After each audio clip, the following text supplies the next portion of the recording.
Assalamualaikum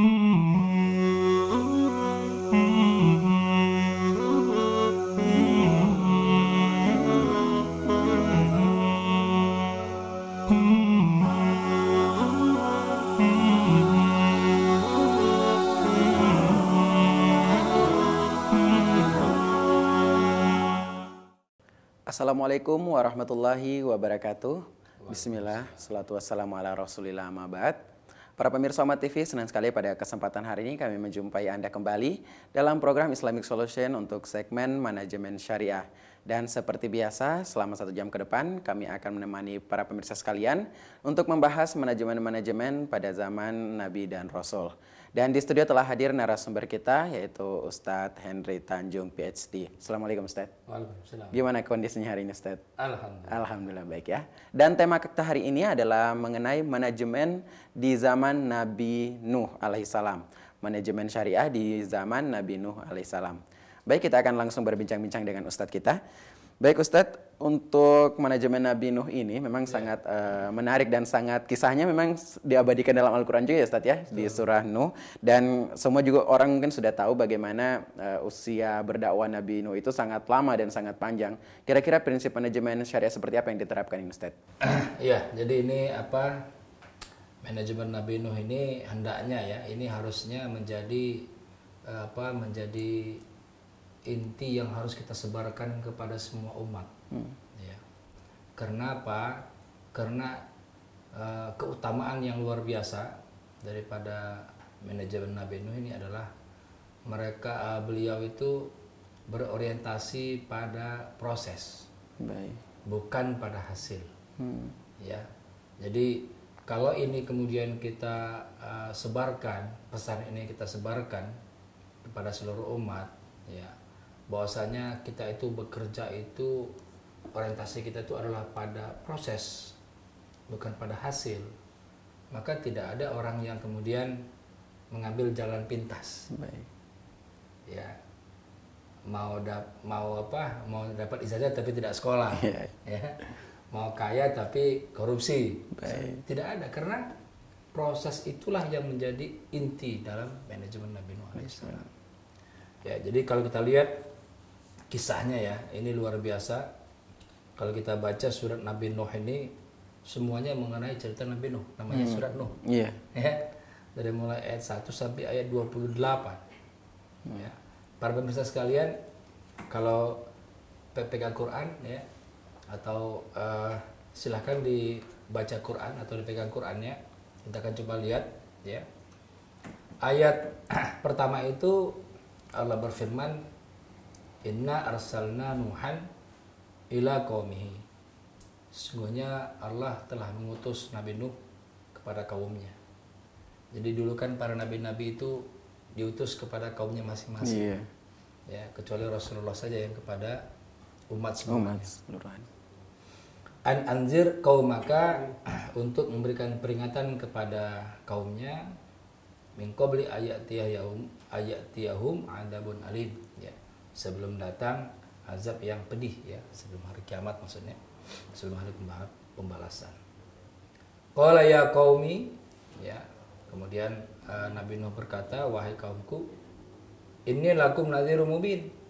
Sesungguhnya aku ini sebagai seorang pemberi peringatan yang jelas, yang nyata. Apa itu peringatannya? Ani abudullah, hendaklah engkau menyembah kepada Allah. Jadi dakwah para nabi-nabi itu dari zaman Nabi Adam sampai Nabi Muhammad SAW itu satu, ya, beribadahlah kepada Allah, ya, bukan kepada yang lain-lainnya, ya. Makanya qul huwallahu ahad. Kemudian apa? Tidak yang cukup dengan ibadah. Setelah kita ibadah, wattaqu, ya, takutlah. Ya, kan banyak orang yang sudah ibadah tapi nggak takut kepada Allah. Dia sholat tapi tetap aja dilanggar larangan Allah misalnya. Ya, jadi istilahnya kalau di pasaran itu istilahnya STMJ itu. Ya, sholat terus maksiat jalan. Nah ini kan kenapa? Karena ibadah itu tidak cukup hanya dengan beribadah, ya, hanya dengan menyembah Allah, tapi juga harus takut kepada Allah. Ya, jadi harus apa? Harus fear Allah, ya. Jadi ada seorang ada sebuah kisah ini penting juga untuk saya sampaikan ya. Kisah ini di zaman Bani Israel ya. Nanti ada silahkan kalau para pemirsa mau lihat di dalam kitab Al-Kisah ya, Minas Solihin was Solihat yang ditulis oleh Al-Hajj Hani itu terbitan Beirut ya, Lebanon. Di situ ada kisah seorang yang sangat takut kepada Allah ya. Saat dia bertakwa kepada Allah sehingga apa? Sehingga dia ini ya, rela untuk lompat dari jendela istana seorang raja karena menghindari berzina dengan istri raja. Ya. Jadi ceritanya ini seorang pedagang yang pekerjaannya berdagang, ya. Kemudian dia memiliki wajah yang tampan kebetulan. Ya, jadi persis seperti cerita Nabi Yusuf. Ya. Nah, tapi kemudian ini bukan nabi, bukan rasul, ini hamba biasa, seorang pedagang, tapi dia sangat rajin dalam beribadah, dia sangat takut kepada Allah. Jadi kebiasaannya adalah mengatakan kepada dirinya, wahai nafsuku, takutlah kepada Allah. Wahai nafsuku, takutlah kepada Allah. Jadi para pemirsa sekalian, ini kebiasaan yang patut juga untuk kita tiru ya. Jadi kita selalu hendaknya berkata kepada diri kita, kepada nafsu kita, wahai nafsuku, takutlah kepada Allah. Kadang-kadang kita nggak tahu ujian seperti apa yang akan kita hadapi di masa yang akan datang. Nah, ketika dia berdagang begitu, istri raja melihat, kemudian istri raja memanggil dia, ya karena ganteng gitu ya, tampan gitu. Kemudian begitu dia masuk, ya dia pun sebenarnya ingin kan, karena istri raja itu kan pasti kaya dan cantik. Iya, betul. Ya, ingin. Kemudian begitu dia masuk, dikuncilah pintunya, kemudian disuruhlah melayani nafsu perempuan itu. Nah, tapi dia minta izin dulu. Saya meminta izin, saya mau sholat 2 rakaat dulu. Terus dia berwudu, kemudian dia sholat 2 rakaat. Nah, kemudian setelah itu barulah ada muncul keberanian yang luar biasa untuk menolak permintaan perempuan itu. Jadi begitu dipanggil lagi, ayo sini layani nafsuku, dia bilang tidak, aku takut kepada Allah. Nah, kata-kata inilah yang sangat luar biasa daripada seorang hamba. Tidak, aku takut kepada Allah. Itulah dakwahnya semua para nabi. Ya, sehingga dia kemudian memilih untuk melompat keluar jendela yang tingginya 20 hasta ke bawah, ya, daripada dia melayani nafsu perempuan tadi. Ya.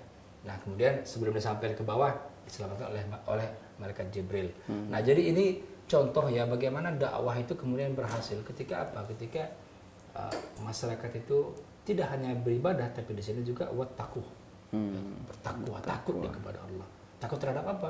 Takut terhadap dosa-dosa, takut terhadap azabnya, ya. Kemudian wa'ti'un. Nah, ya. Dan taat. Nah, taat itu kan sami'na wa ata'na. Ya. Jadi begitu ada perintah, kami taat ya Rasul, kami akan lakukan. Ya, jadi jangan sami'na wa fakkarna. Kami dengar tapi pikir-pikir dulu lah. Ya, ini bener gak nih? Nggak bisa begitu ya. Tentara aja kalau disuruh siap langsung aja begitu. Siap, nggak ada bilang sebentar komandan, saya mikir-mikir dulu. Nggak ada gitu. Jadi artinya apa? Itulah pentingnya ketaatan. Nah, itu adalah buah daripada dakwah. Ya. Nah, Nabi Nuh mengajak umatnya untuk dakwah ke sana, untuk buahnya dakwah ke sana. Gitu. Ya. Nah, kemudian yaghfir lakum min dzunubikum, ya, agar Allah mengampunkan dosa-dosa engkau sekalian, wa yuakhirkum, dan mengakhirkan ya ila ajalin musamma, umurmu sampai waktu yang ditentukan. Inna ajalallah, sesungguhnya ajal dari Allah itu ya idza jaa, kalau sudah datang, la yuakhir, tidak akan diakhirkan. Jadi kalau sudah datang ajal kita ya sudah, nggak bisa kita mundurkan gitu kan. La kuntum ta'lamun, kalau engkau semuanya mengetahui. Nah, bagaimana proses Nabi Nuh dalam berdakwah? Nah, itu pada ayat yang kelima. Yang kelima ya. Nah, baik. Qala Rabbi, ya, maka berkatalah Nuh, wahai Tuhanku, inni da'autu, sesungguhnya aku ya mendakwahkan mereka, berdakwah kepada mereka, kepada kaumku itu, kaumi lailan wa nahara, malam dan siang. Malam dan siang. Siang malam berdakwah. Tapi apa hasilnya? Falam yazidhum, tapi itu tidak menambah kepada mereka doai, ajakan-ajakanku itu illa firara, kecuali mereka lari. Coba bayangin ya. Tidak. Jadi mereka tidak merespon dakwah itu. Bahkan mereka lari. Nah, yang paling sedih lagi pada ayat yang ke-7 tuh. Wa inni kullama da'utuhum, dan setiap aku mendakwahkan kepada mereka, setiap aku berdakwah kepada mereka, ya, litaghfir lahum, agar kemudian Allah mengampuni mereka, ja'alu asabi'ahum. Mereka menjadikan apa nih? Menutup apanya? Telinganya. Ya. Asabi'ahum fi azanihim, di telinganya, ya. Kemudian apa? Bukan hanya itu. Wastabthau siyabahum. Jadi mereka menutupkan wajahnya dengan bajunya. Jadi udah begini, kira-kira beginilah ya. Bukan dengan bajunya. Masya Allah ya. Kita jangankan kita berdakwah, kita ngomong aja orang begini kita udah kesel. Apalagi sudah begini tutup lagi bukan. Enggak, karena nggak mau mendengar. Ya subhanallah. Seperti apa ini perjuangan ini? Wasarru wastakbaru istikbaro, dan mereka menjadi orang yang sombong. Gitu ya. Baik. Nah, jadi ini adalah apa ya? Adalah bagaimana upaya daripada Nabi Nuh alaihissalam dalam berdakwah siang dan malam. Baik. Ya. Siang dan malam. Tapi apa yang diterima bukan yang baik. Jadi malah apa? Malah yang yang apa ya? Yang tidak diharapkan kan jadinya. Ya. Ditutup telinganya, ditutup wajahnya, nggak mau mendengarkan gitu. Nah, inilah yang harus kita perhatikan, bahwasanya dakwah kita sudah seperti ini belum? Baik. Ya, alhamdulillah kita hari ini berdakwah, alhamdulillah ya, didengarkan, ditonton kalau di televisi, kalau di radio didengarkan orang, kalau kita di majelis taklim ya, masyarakat ataupun majelis pada melihat gitu ya, nggak ada orang yang kemudian menginikan telinganya kemudian menutup wajahnya gitu ya. Baik. Tidak ada. Nah, artinya apa? Begitu beratnya zaman dakwah Nabi pada saat itu. Baik Ustaz, ini dan cukup menarik ya Ustaz ya, dakwah yang diterapkan oleh Nabi Nuh alaihissalam ini. Dan tentunya banyak yang bisa kita ambil di sini ya Ustaz ya. Dan sebelum kita lanjutkan kembali Ustaz untuk membahas lebih dalam lagi bagaimana prinsip-prinsip manajemen yang diterapkan oleh Nabi Nuh ini. Baik para pemirsa Mat TV, kita akan jeda sejenak, tetaplah bersama kami.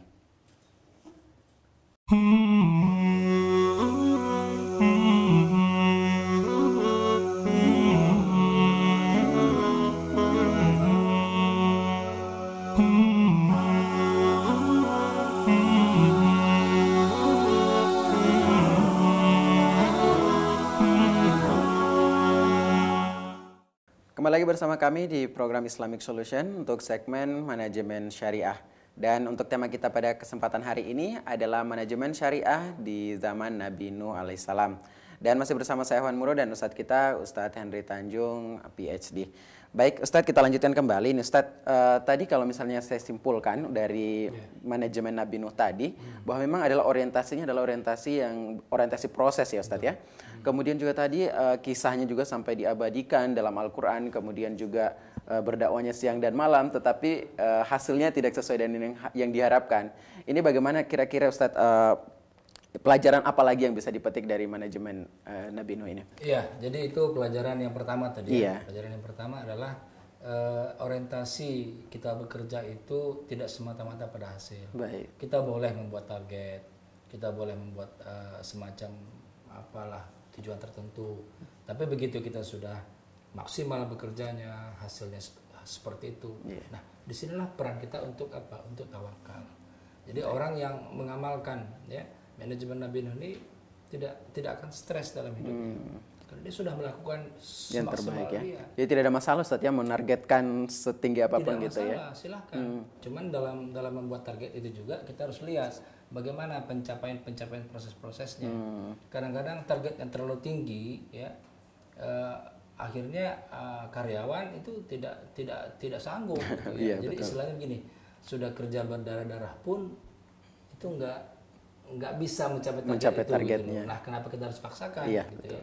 Nah, inilah para pemirsa sekalian yang berbahagia ya, kita boleh memasang target ya, tetapi kita harus lihat bagaimana proses pencapaian target itu.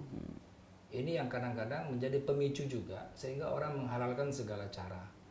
Ketika target yang terlalu tinggi, kemudian cara dia sudah maksimal juga tidak berhasil, akhirnya dia mencapai cara yang diharapkan.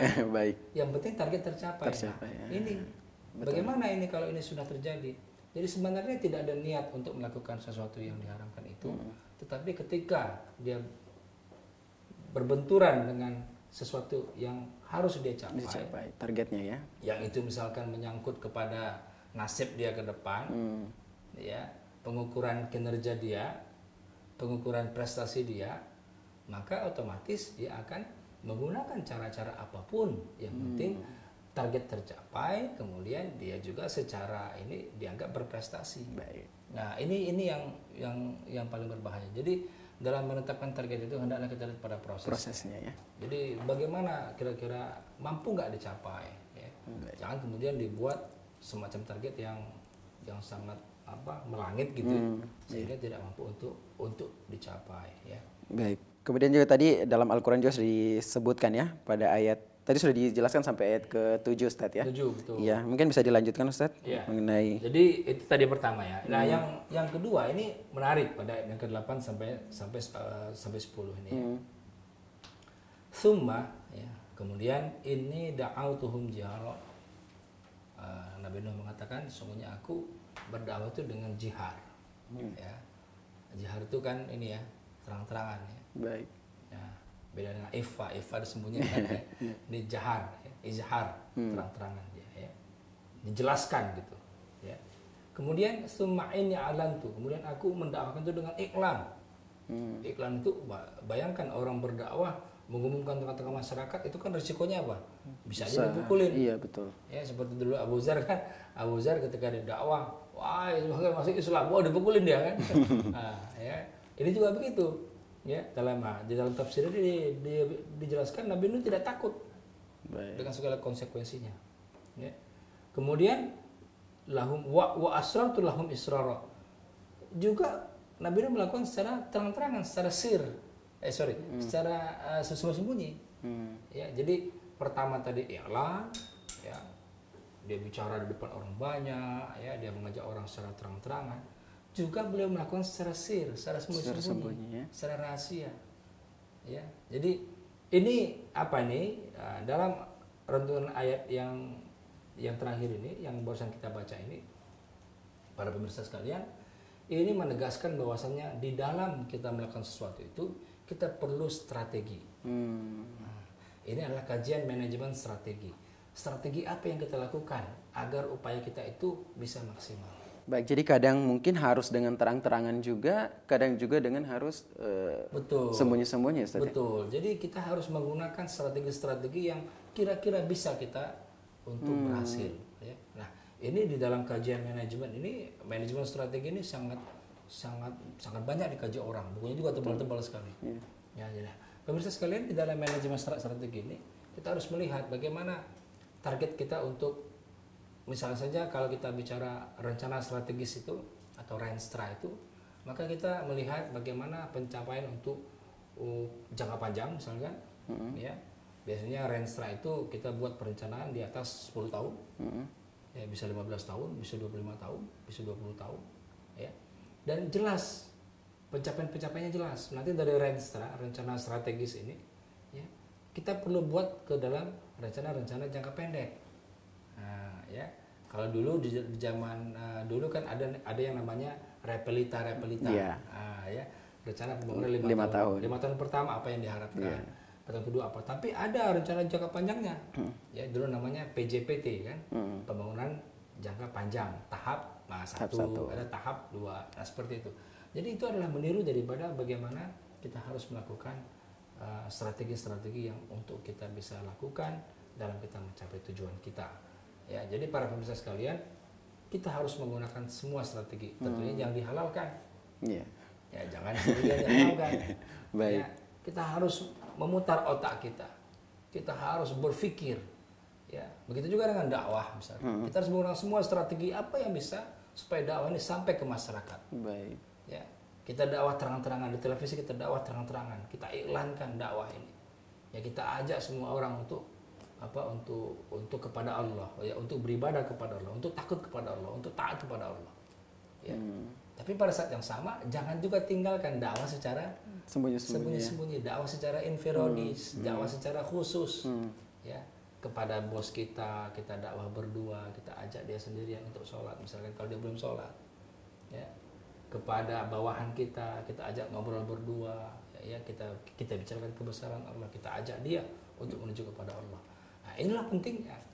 Jadi kita di dalam kita bekerja ini kita tidak cukup dengan satu strategi, istilahnya begitu, ya.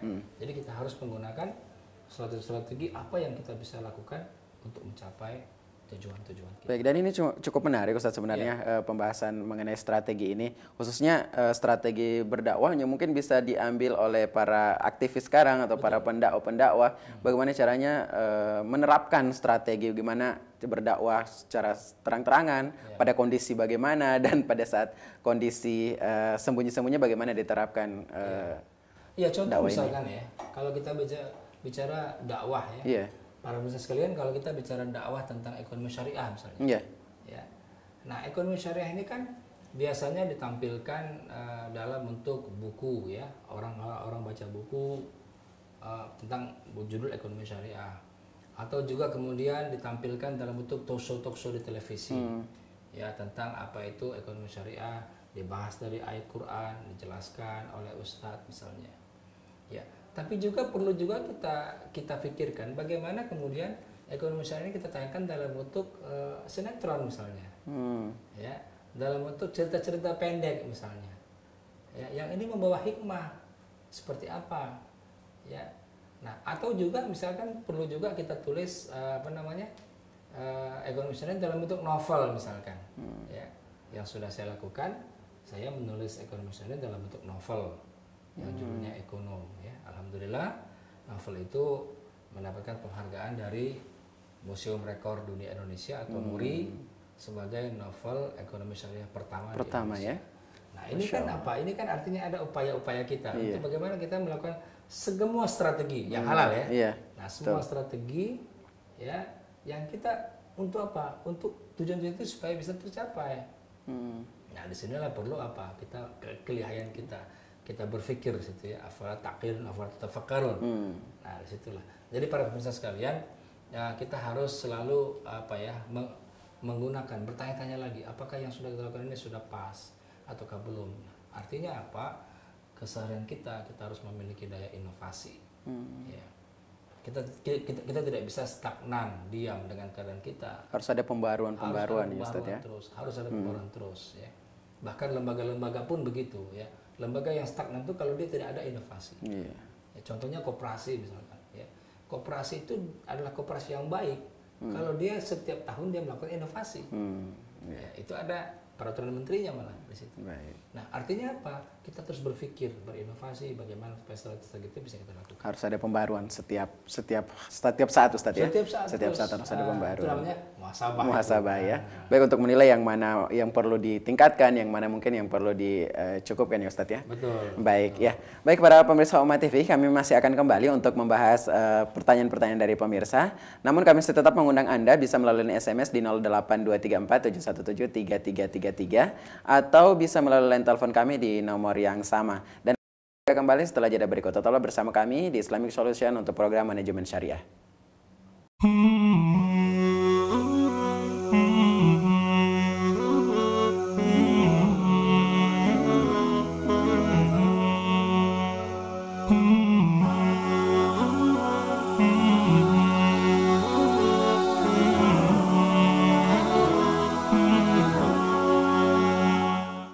Kembali lagi bersama kami di program Islamic Solution untuk segmen Manajemen Syariah. Dan tema kita kali ini adalah manajemen di zaman Nabi Nuh alaihissalam. Dan masih bersama saya Wan Muro dan Ustadz kita, Ustadz Henry Tanjung, PhD. Baik Ustadz, sebelum kita membahas pertanyaan yang masuk ini Ustadz, ini ada beberapa hal yang perlu kita perhatikan dari manajemen Nabi Nuh tadi. Tadi sudah disebutkan manajemen proses, kemudian manajemen strategi. Kira-kira apa lagi Ustadz yang perlu kita perhatikan di sini? Ya, jadi itu pada ayat terakhir. Iya, ayat terakhir tadi kita bahas. Surat Nuh ini, ya. Ini Allah berfirman, a'udzubillahi minasyaitonirrajim. Wa qad adallu katsira, ya, dan sesungguhnya mereka telah menyesatkan banyak orang, ya. Kemudian wala tadril zalimina illa dolala, dan janganlah engkau menambahkan orang-orang yang zalim itu kecuali dolala, kesesatan. Ya. Nah, kemudian mimma khotiatihim, ya. Dan dari apa-apa yang mereka berbuat dosa, ya. Dan karena kesalahan mereka ugriku, mereka ditenggelamkan. Nah, ya. Jadi ini kita saksikan betul bahwasanya peristiwa tenggelamnya kaum yang membangkang di zaman Nabi Nuh itu benar dan pasti. Kenapa? Karena Allah sudah berfirman dalam Al-Quran. Al-Quran ini kebenaran yang tidak terbantahkan, ya, yang bercerita di zaman dahulu. Seandainya pun Rasulullah tidak disebutkan cerita ini, Rasulullah tidak akan tahu. Karena cerita Nabi Nuh ribuan tahun sebelum Rasulullah. Tapi kemudian wahyu ini Allah turunkan kepada Rasulullah supaya Rasulullah tahu bahwasanya sudah ada kaum yang ditenggelamkan, ugriku, ya, fadkhilun nar, dan mereka akan dimasukkan ke dalam neraka. Ya, falam yajidu lahum min dunillahi ansara, ya, dan mereka tidak akan bertambah, ya, tidak akan menemukan, ya, pertolongan daripada Allah kecuali selain daripada Allah Subhanahu wa taala, ya. Nah, jadi kalau kita lihat di sini peristiwa tenggelamnya, ya, para pemirsa sekalian, peristiwa tenggelamnya kaum yang membangkang dulu di zaman Nabi Nuh itu adalah peristiwa yang pasti, ya. Nah, tentunya kita bertanya-tanya betapa besarnya airnya ketika itu sehingga semuanya tenggelam, ya, sehingga anaknya sendiri yang bernama Kanaan itu ketika diajak dia nggak mau, dia bilang aku mau naik nanti ke gunung yang paling tinggi, ya, ke gunung yang paling tinggi, ya. Nah, ini yang kemudian oleh sutradara film Barat diangkat menjadi film Kiamat 2012. Nah, ya. Jadi kalau para pemirsa sekalian menonton ya film Kiamat 2012 yang kalau tidak salah tadi malam juga ditayangkan, ya di saya lupa TV-nya apa, ya. Nah, itu adalah bagaimana kemudian mereka membuat kapal yang sangat besar yang bisa menampung mungkin ratusan ribu orang, ya. Bukan hanya orang, tapi juga ada di situ binatang-binatang, baik. Ada tumbuhan-tumbuhan. Karena apa? Semua akan habis di air semua, tenggelam semua. Dunia akan tenggelam. Ya. Dalam film 2012 itu dunia tenggelam. Iya. Ya. Baik, dan ini juga menarik Ustadz sebenarnya untuk di zaman Nabi Nuh ini sebelum air bah itu datang, banjir besar itu datang. Memang ada beberapa langkah yang sudah disiapkan oleh Nabi Nuh ini, Ustaz, ya? Betul. Ini bagaimana ini, Ustaz? Iya, jadi Nabi Nuh itu kan kemudian membuat perahu di atas bukit. Nah, ini yang orang bilang orang gila. Ya, mana ada orang bikin perahu di atas bukit, ya? Orang bikin perahu di pantai. Nah, sebenarnya ini bukan perahu biasa ini. Ya, perahu di atas bukit ini adalah perahu yang luar biasa. Jadi ditemukan bekasnya kan, reliefnya kan. Itu kalau nggak salah panjangnya udah hampir 200 meter. Ya, ditemukan reliefnya. Jadi ini adalah perahu yang sangat besar. Nah, pertanyaannya adalah kok bisa kemudian perahu itu selesai baru banjir? Ya, nah kalau banjir dulu perahu belum selesai, tenggelam semua. Nah, ini bagaimana kemudian di dalam aspek manajemen ini kita ambil adalah aspek manajemen perencanaan. Bagaimana Nabi Nuh alaihissalam, Bapak Ibu sekalian, bagaimana Nabi Nuh alaihissalam itu membuat perencanaan untuk menyelesaikan kapal sebelum banjir datang. Nah, kira-kira berapa ratus orang yang dikerahkan untuk membuat kapal itu, kemudian kayunya dari mana? Nah, ada yang sangat menginikan juga, yang sangat mengejutkan juga. Ya, penelitian para ahli, kayu kapalnya Nabi Nuh itu adalah kayu jati. Ya. Gitu, nah, kalau kayu jati berarti kayunya dari Jawa. Dari Pulau Jawa. Ya. Nah, itu kira-kira berarti kalau itu memang betul kayu jati dan itu dari Jawa, berarti dulu Jawa ini dengan itu berarti nggak ada lautan, berarti daratan semua berarti dulu. Ya. Jadi begitu ditenggelamkan baru ada pulau-pulau tadi. Ada Pulau Sumatera, ada Pulau Jawa. Ini analisis saja ya, analisis yang perlu dilihat lagi, perlu diriset lagi. Artinya ketika kalau misalkan betul kapal Nabi Nuh itu kayu dari Jawa, berarti dulu Jawa dengan Mesir itu bersatu dia, tidak ada lautan. Iya juga Ustaz ya. Ya kan kalau kita lihat dari situ besar, karena kayunya ini sangat kuat. Dan kayu sangat kuat itu adalah kayu jati. Ya. Dan tentunya bisa menampung ribuan orang ya Bisa Ustaz ya. menampung ribuan orang dan tahan kepada ombak, tidak patah, tidak pecah.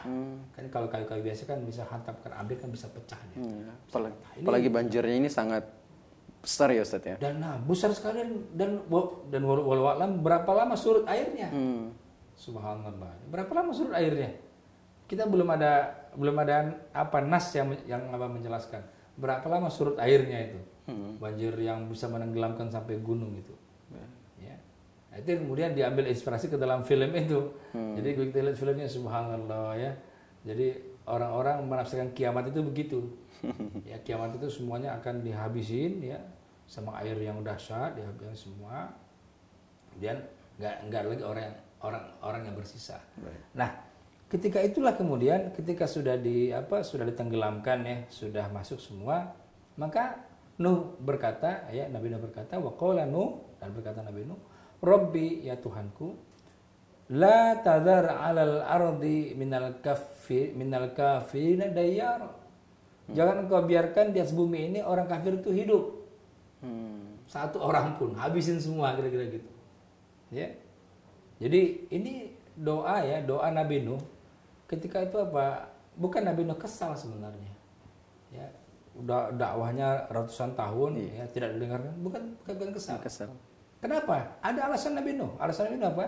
Innaka, pada ayat yang berikutnya, innaka intadarhum, ya sesungguhnya ya Allah, kalau engkau meninggalkan mereka, kalau engkau biarkan mereka hidup orang-orang kafir ini, maka yudillu ibadaka, maka akan nanti kerja mereka adalah menyesatkan hamba-hambamu. Wala yalidu illa fajran kafar, dan mereka nanti tidak akan melahirkan anak-anak kecuali anak-anak yang kafir juga. Ya, jadi ini artinya apa? Allah Nabi Nuh ingin diputus mata rantai kekafiran itu. Jadi nanti supaya orang-orang yang lahir itu orang-orang yang beriman. Orang beriman. Nah, ya, kenapa?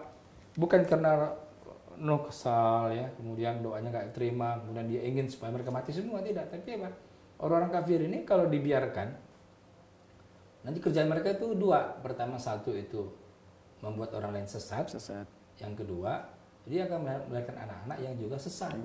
Kafir juga. Ya, orang yang berbuat jahat juga.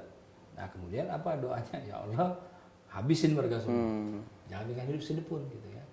Nah, jadi kalau kita lihat bagaimana dulu gelombang yang sangat dahsyat itu kemudian mungkinlah membuat pulau-pulau di bumi ini ya. Ada pulau-pulau, kemudian ada ya karena airnya begitu besarnya ya sehingga ada terjadi seperti itu. Baik. Ya, Ustadz, ini sangat menarik juga sebenarnya kalau kita berbicara masalah keluarga juga ya. Kemudian anak-anak yang dilahirkan ini karena ada juga yang bertanya bahwa ini dari pemirsa juga.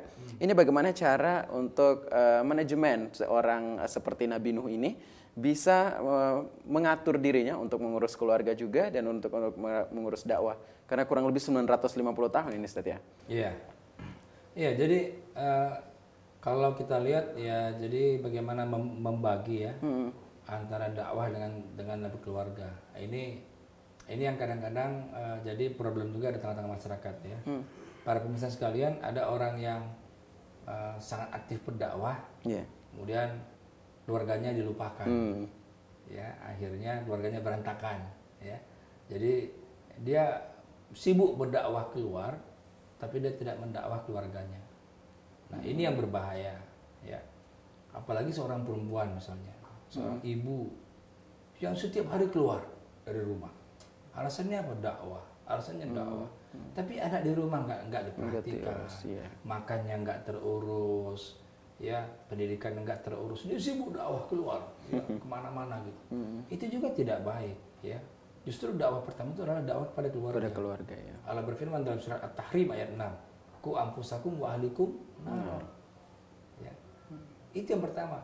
Peliharalah dirimu dan keluargamu dari apa? Dari api neraka. Nah, justru tugas dakwah terbesar itu adalah tugas dakwah kepada keluarga.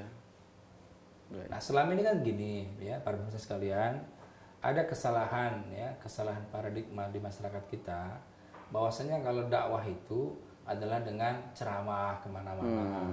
Ustadz bicara di mimbar, ya, akbar kemana-mana, itu bukan dakwah, ya itu baligh, itu menyampaikan, ya makanya namanya mubaligh, orang yang menyampaikan.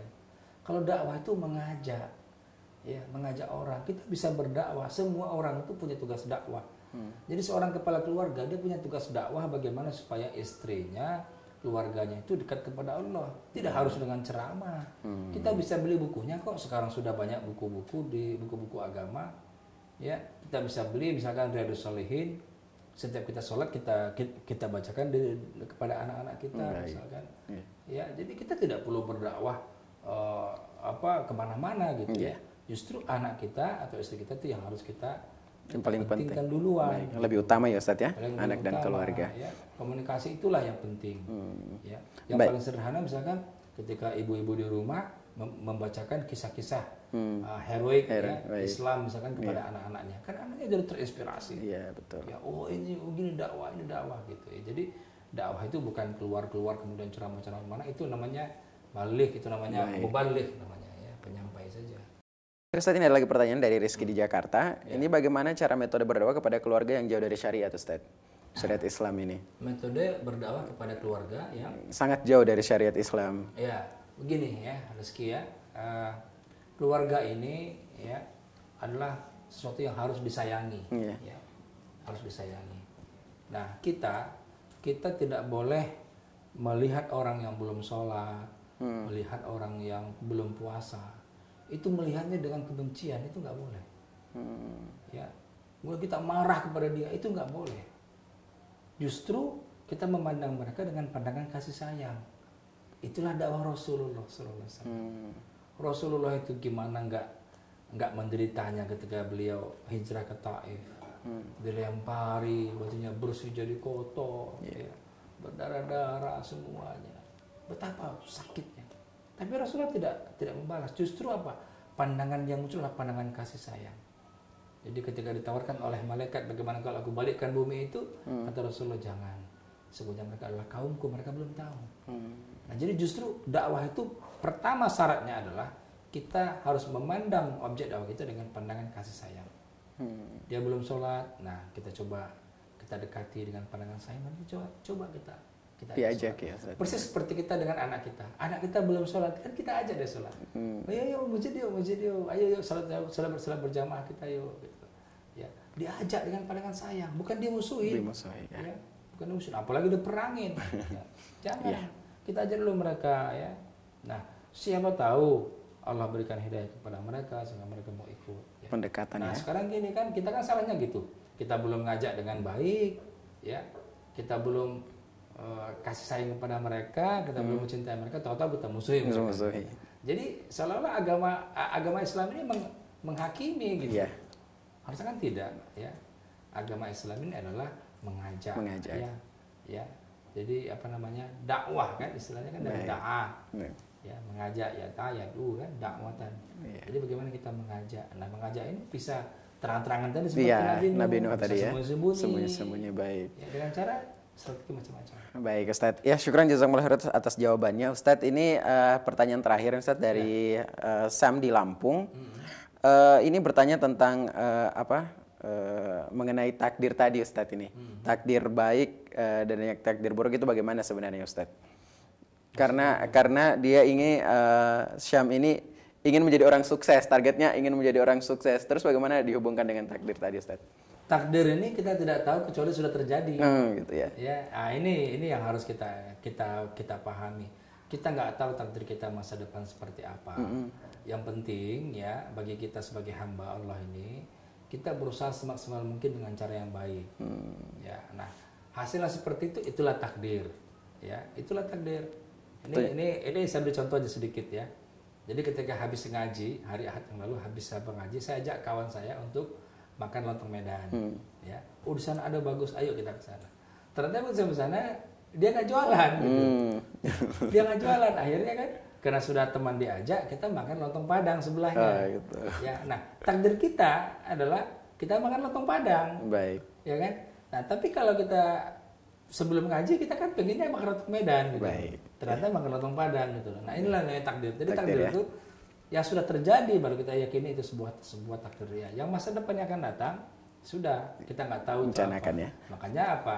Kita rubah itu dengan berdoa. Baik. Maka kita harus berbanyak banyak berdoa. Kita lanjutkan kembali nih Ustaz. Mengenai manajemen tadi, ini sebenarnya yang bisa kita simpulkan tadi Ustaz, ini ada beberapa prinsip ya yang perlu kita terapkan manajemen Nuh, yaitu yang pertama adalah manajemen proses, kemudian manajemen berorientasi pada proses, kemudian strategi, manajemen strategi, kemudian adalah manajemen perencanaan. Mungkin yang terakhir Ustaz, kita angkat telepon lagi. Assalamualaikum. Waalaikumsalam warahmatullahi wabarakatuh. Dengan Bapak siapa, di mana Pak? Ini Pak Rubi, di Mubah. Pak Rubi. Iya, mau tanya Pak. Iya, silakan Pak Rubi. Gimana Pak kalau orang-orang yang pedagang itu pakai istilahnya pajak-pajakian, gimana Pak? Oh begitu. Iya.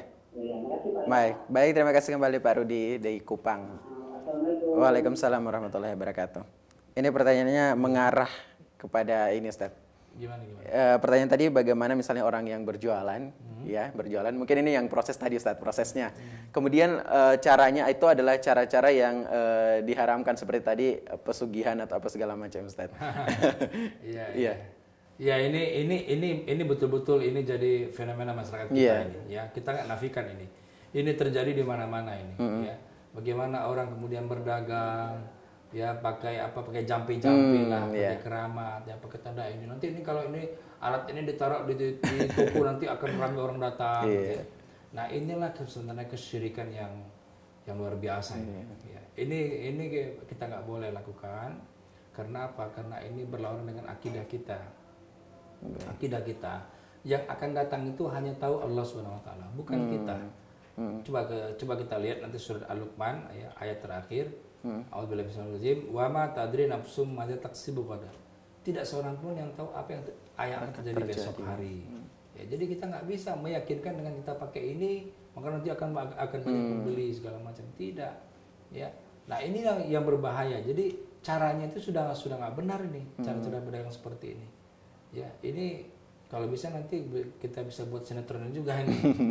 Ya. Jadi itu kemudian nanti kita ulas inilah cara berdagang yang keliru, yang salah. Ya, karena pasti kalaupun dia untungnya tidak berkah. Ya, kalaupun dia mendapat hasil dari situ, hasilnya akan lenyap gitu saja. Ya, tidak ada keberkahan di situ. Ya, karena Allah tidak suka dengan cara-cara seperti itu. Ya, jadi nanti rezeki hantu dimakan siluman gitu. Ya. Jadi hilang, tidak berbekas begitu saja gitu. Ya, meskipun pada awalnya ini banyak hasil segala macam. Jadi Bapak yang di Kupang, Pak Rubi yang di Kupang, ini memang betul ini fenomena di masyarakat kita, bukan hanya di sana tapi di mana-mana. Nah, itulah tugas Pak Rubi juga untuk berdakwah. Ya. Ya, kalau Pak Rubi pedagang, ajaklah kepada kawan-kawan pedagang, ayo kita merapat ke masjid, ayo kita ngaji ke masjid, kita jangan lakukan seperti itu. Ya. Karena Rasulullah pun dulunya pedagang, pedagang yang berhasil, yang tidak memakai tentunya dan proses-proses yang dibenarkan ya Ustaz ya. Baik, kita angkat penelpon selanjutnya. Assalamualaikum. Waalaikumsalam. Ya, dengan Bapak siapa, di mana Pak? Dengan Bapak Farid. Pak Farid, di mana Pak Farid? Baik, terputus Ustaz. Baik Ustaz, ini kita sudah berada di penghujung acara ini Ustaz. Yang ingin saya simpulkan tadi, yang bisa saya tarik dari pembahasan kali ini, Nabi Nuh ini adalah bagaimana manajemen berorientasi pada proses, kemudian juga ada strategi, dan yang terakhir tadi adalah perencanaan yang matang mungkin Ustaz ya. Perencanaan yang matang. Baik, para pemirsa Umat TV, syukuran jazakumullah khair kepada Ustadz atas waktunya hari ini, sudah menjelaskan, sudah banyak ilmu yang kita dapatkan hari ini. Insya Allah kita akan bertemu lagi pekan depan di waktu dan jam yang sama, di hari dan waktu yang sama, yaitu di setiap hari Selasa pukul 10.30 waktu Indonesia bagian Barat. Untuk akhir kata, saya Ahwan Muro dan Ustadz Hendri Tanjung pamit. Subhanakallahumma bihamdik, asyhadu an la ilaha anta astaghfiruka wa atubu ilaik. Wassalamualaikum warahmatullahi wabarakatuh. Waalaikumsalam. Syukuran jazakumullah khair Ustadz.